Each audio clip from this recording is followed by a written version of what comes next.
अरे उठावा तुहार जैसे अब भोर के किरनिया, अरे अखिया में प्यार के समाइल बा दुनिया। अरे बिंदिया तो ऐसे जैसे चांद सजोले बाड़े, भगवान बड़ी फुर्सत से तुहरा के बनौले बाड़े, भगवान बड़ी फुर्सत से तुहरा के बनौले बाड़े। तो भैया अंतरा कर का बा? हाँ अरे केहू के ईमान नाही, अरे बाटे ओकरा बस में, अरे सोरा हो सिंगार सजल अरे सोरहे बरस में। अरे बिंदिया तो ऐसे जैसे चांद सजोले बाड़े, भगवान बड़ी फुर्सत से तुहरा के बनौले बाड़े, भगवान बड़ी फुर्सत से तुहरा के बनौले बाड़े। तो भैया की बारी।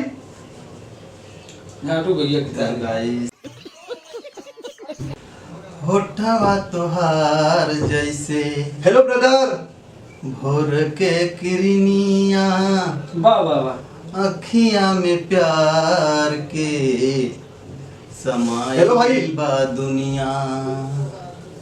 अरे होठवा तोहार जैसे भोर के किरनिया, अखिया में प्यार के समाइल बा दुनिया।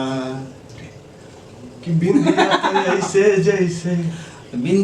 ऐसे जैसे चांद सजौले बाड़े, बिंदिया ऐसे जैसे चांद सजौले बाड़े, भगवान बड़ी फुर्सत से तोहरा के बनौले बाड़े, भगवान बड़ी फुर्सत से तोहरा के बनौले बाड़े। यस बहुत अच्छा लगा। अभी राजू भैया की पारी। बात तो सही है। भैया शर्माना नहीं भाई, शर्माना नहीं है।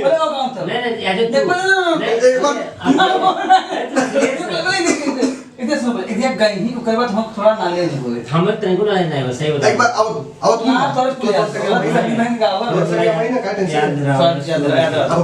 याद चलो याद रहेंगे तो मोह भाई ना पीछे टेंशन क्या ले। ये कहीं तो होगा पक्का हां ओठवा तुहार जैसे भोर के किरनिया, वाह वाह वाह। अरे अखिया में प्यार के समाइल बा दुनिया, बिंदिया जैसे चांद से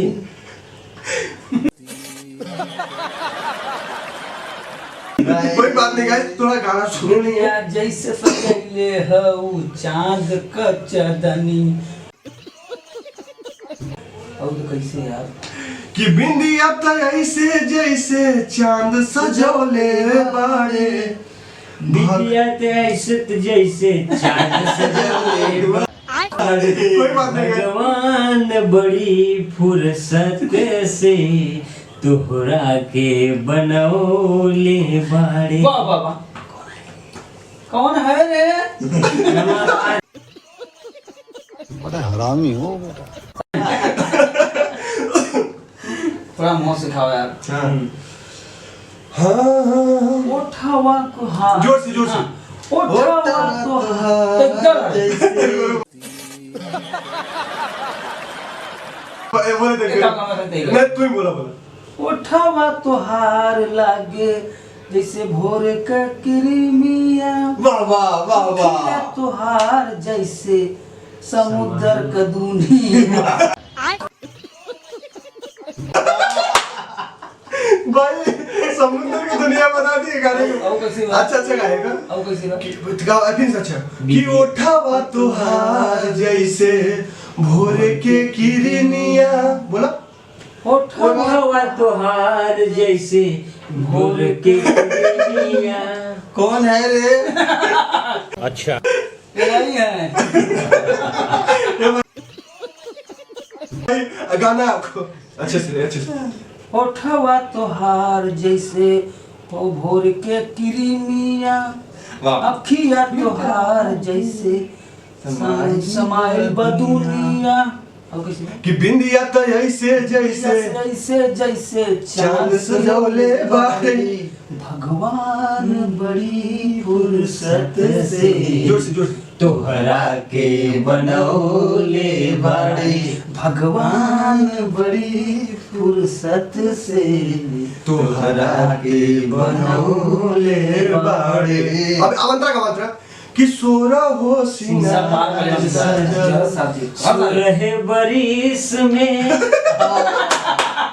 भाई इनको तो अभी थोड़ा एनर्जी ज्यादा आ गया। कैसे विधिया तो आज 16 बरिस में नहीं कि सोरा हो सिंगार सजल 16 हो सिंगार सजल 16 बरिस में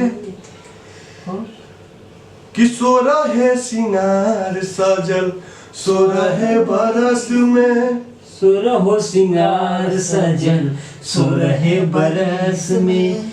केहू के ईमान नहीं रहे ओकरा बस में।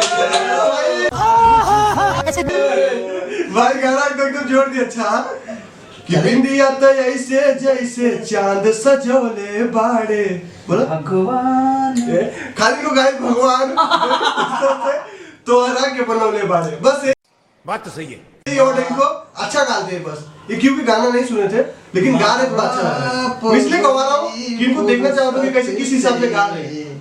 तोहरा के बनौले। एक बार प्यार से भाव में गाओ कि उठावा तोहार पहले ध्यान से सुना ओके पहले इनका ध्यान सुना है कि उठावा तोहार जैसे भोरे के किरनिया तो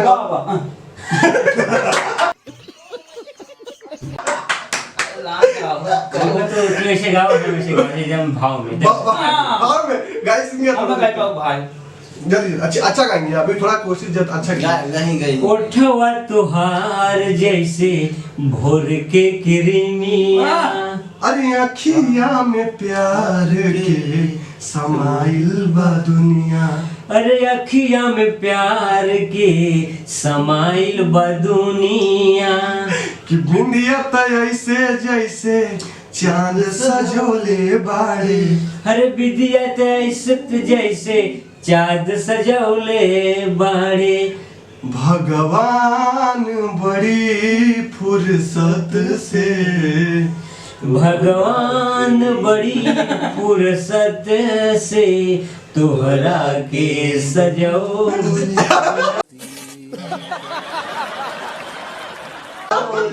बाड़े भगवान बड़ी फुर्सत से तोहरा के सजौले बाड़े। कोई बात नहीं अच्छा गाए फिर से